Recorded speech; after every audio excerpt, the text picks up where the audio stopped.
Bem-vindos à aula do último instrumento que vamos analisar aqui nesse curso, que é o PEP-R. PEP-R tem passado alguns anos por uma revisão para se tornar PEP-3 lá fora, né, nos Estados Unidos e em alguns outros países. O PEP-3 já está sendo largamente usado, porém aqui no Brasil ainda não temos a tradução e a validação dele. Então, o que usamos ainda é o PEP-R. É o instrumento mais longo desses que a gente viu aqui, e acho que de todos que eu conheço, com a aplicação um pouco mais complicada, exatamente por ser longo, mas o que eu considero mais completo, porque ele não vai só analisar, né, os dados, avaliar a criança que está ali com você, mas também ele vai apontar diretamente as questões da intervenção. É importante dizer que todos os instrumentos, eles são feitos, criados para o rastreio, né? Por isso a gente usa esse termo, instrumentos de rastreio. Mas é lógico, se a gente vê que a criança está com dificuldade na imitação, por exemplo, então a imitação pode ser alvo de intervenção. Mas aqui no PEP-R não fica só subentendido ou de acordo com cada profissional. Ele é um instrumento que uma das finalidades dele é justamente essa.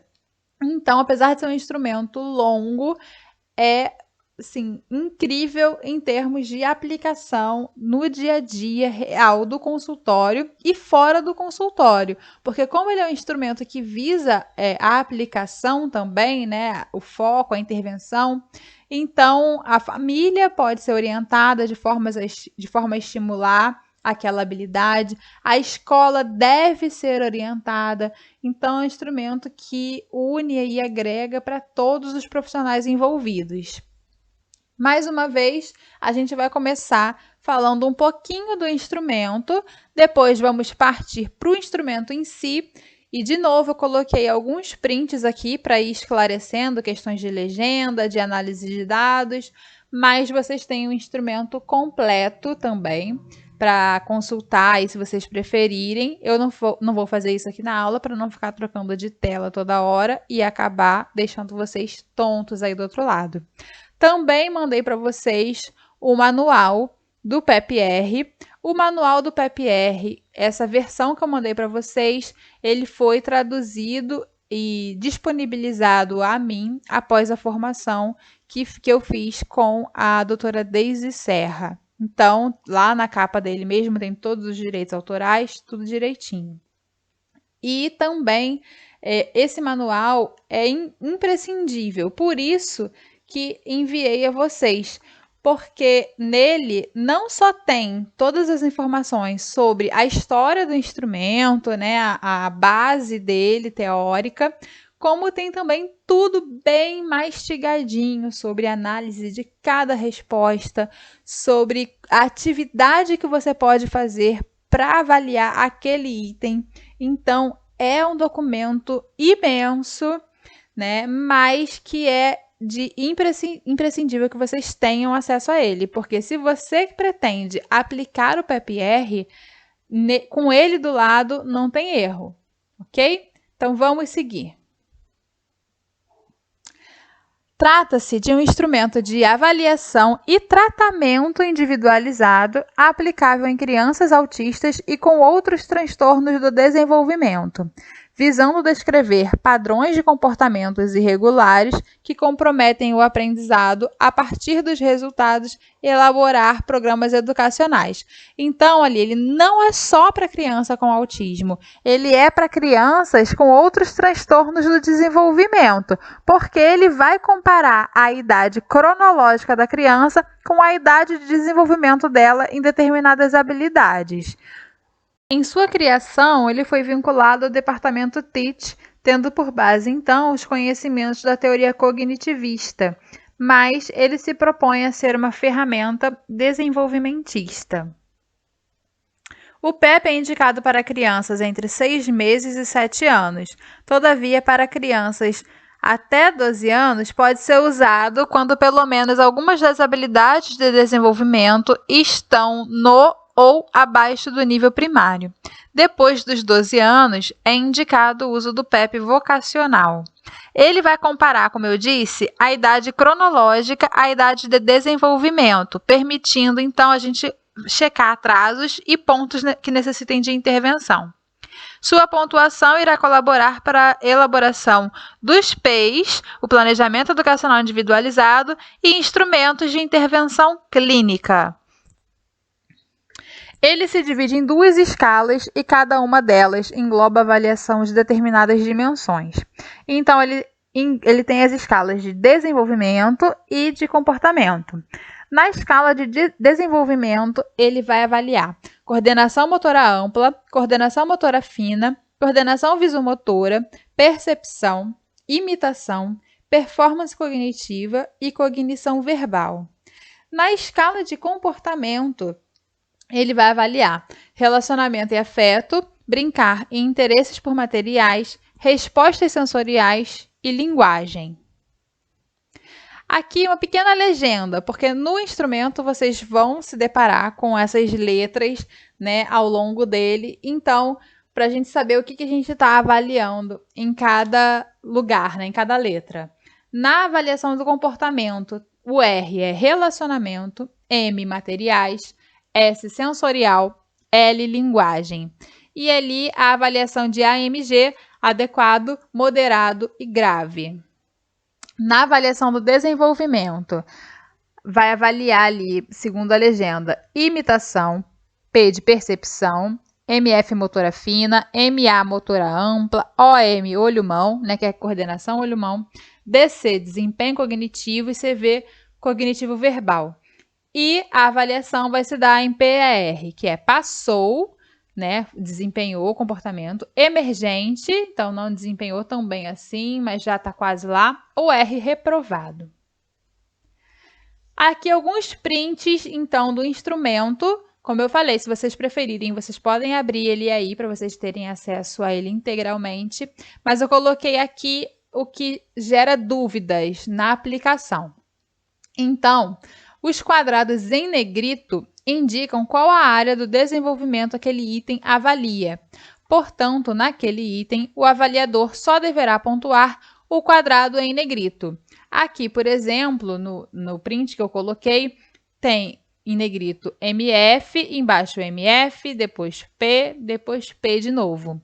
Aí, quando você estiver avaliando ali o primeiro MF, você só vai pontuar dentro do quadrado em negrito. O I, o P, MG, OM, DC, CV vão ficar em branco mesmo, ok? Então, só é para preencher o item avaliado, que é o que está em negrito. A numeração preenchida no topo dessas tabelinhas, que são as tabelinhas que ficam lá no final de cada folha, indicam a quantidade de itens avaliados em cada coluna. Funciona como uma checagem para ver se você respondeu todos os itens daquela área. Então, vamos lá. Ali no PR, a primeira coluna tem ali 6. Significa que você vai preencher quantos P's você marcou naquela coluna, quantos E's você marcou e quantos R's você marcou.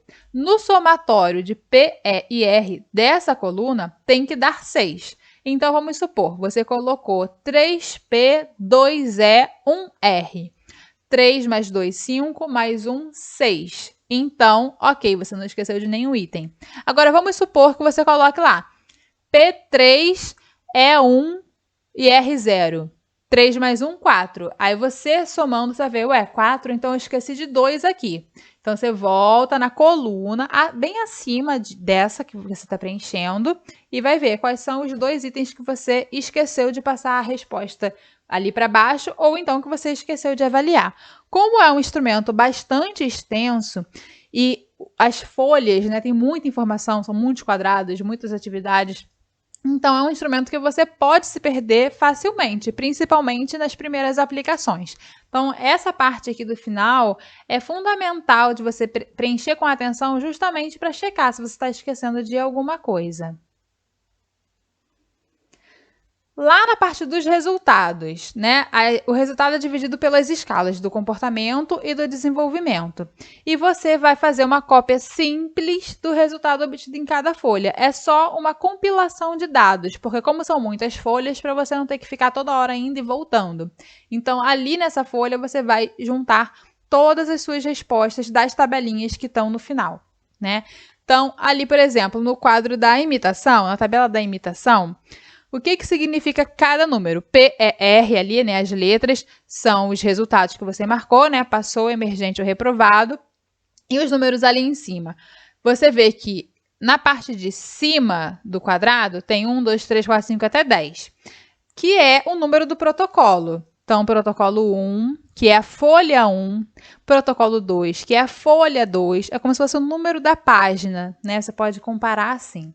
E embaixo, que tem, ó, 60200233300, é o total de itens avaliativos daquela folha. Mais uma vez, o instrumento ajudando a gente a checar se a gente está esquecendo de algum dado em algum lugar da aplicação.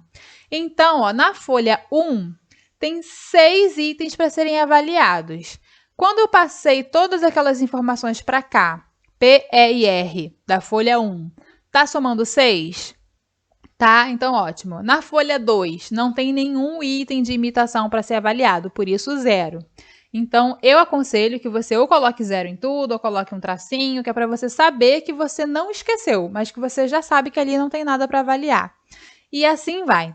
Ali no final, o total tá 16, que é o total de itens avaliados. Então, da mesma forma que você faz no final de cada folha, aqui você vai botar o total de P, o total de E, o total de R, somar e ver se está batendo 16, que é para checar mais uma vez se você não esqueceu de repassar nenhuma informação para cá.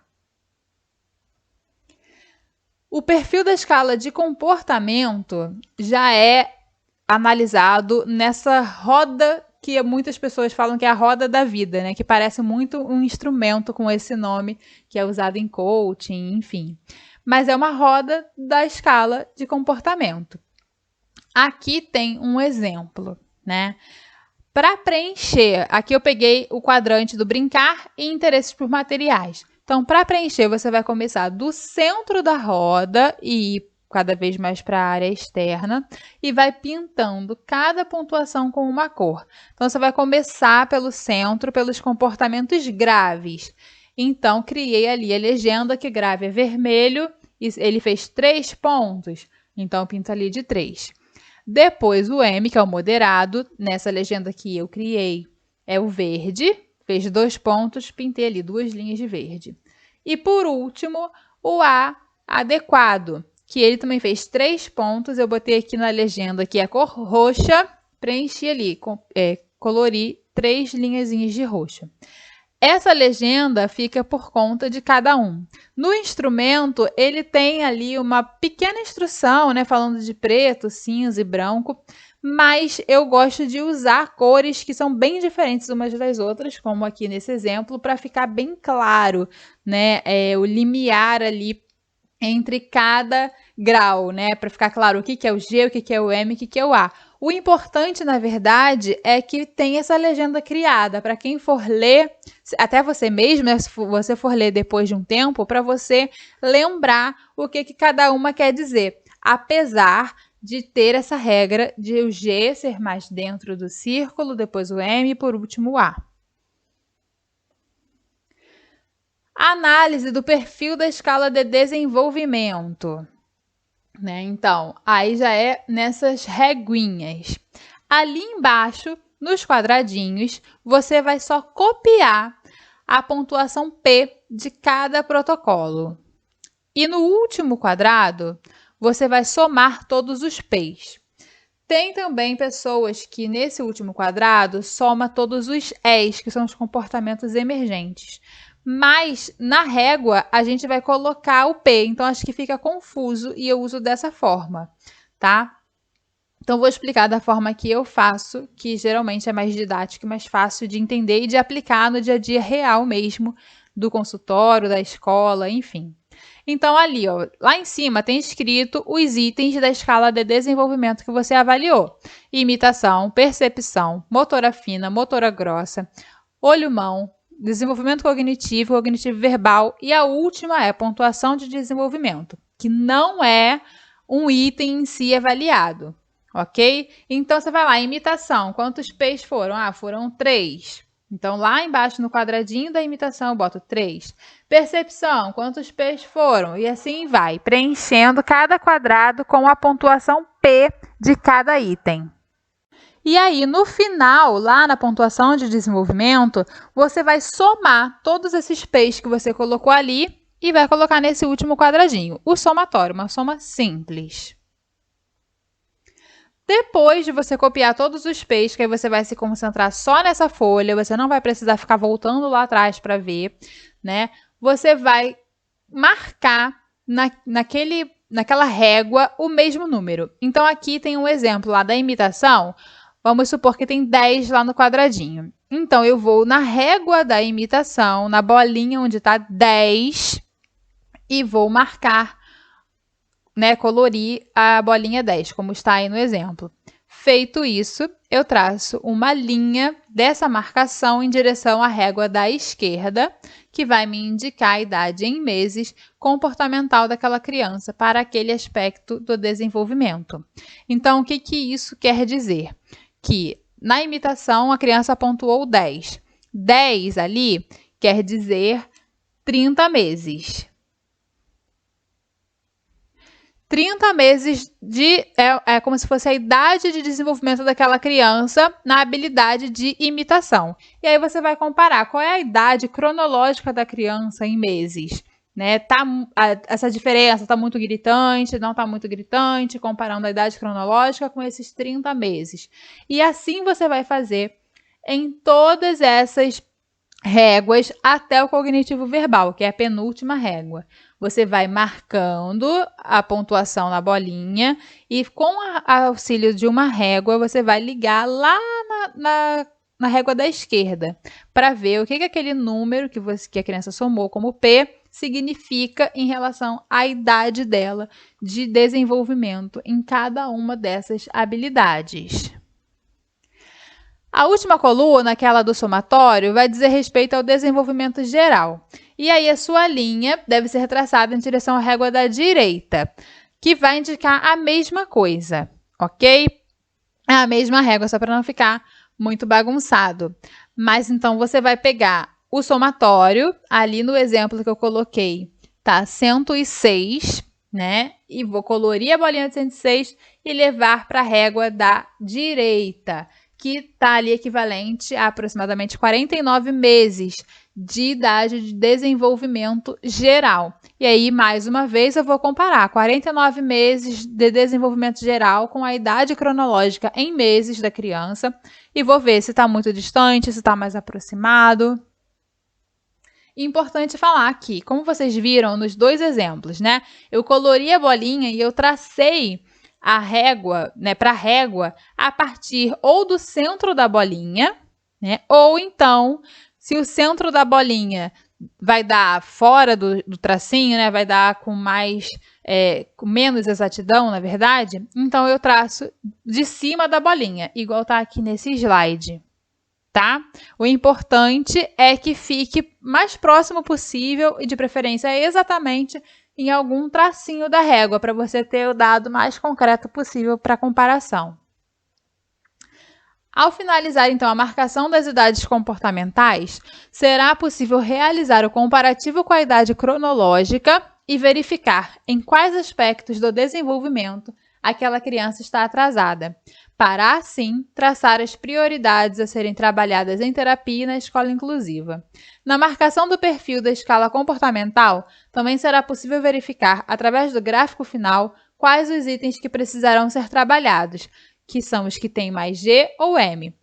As folhas de perfil devidamente preenchidas deverão anexar relatório que indicará as prioridades a serem focadas para o pleno desenvolvimento da criança.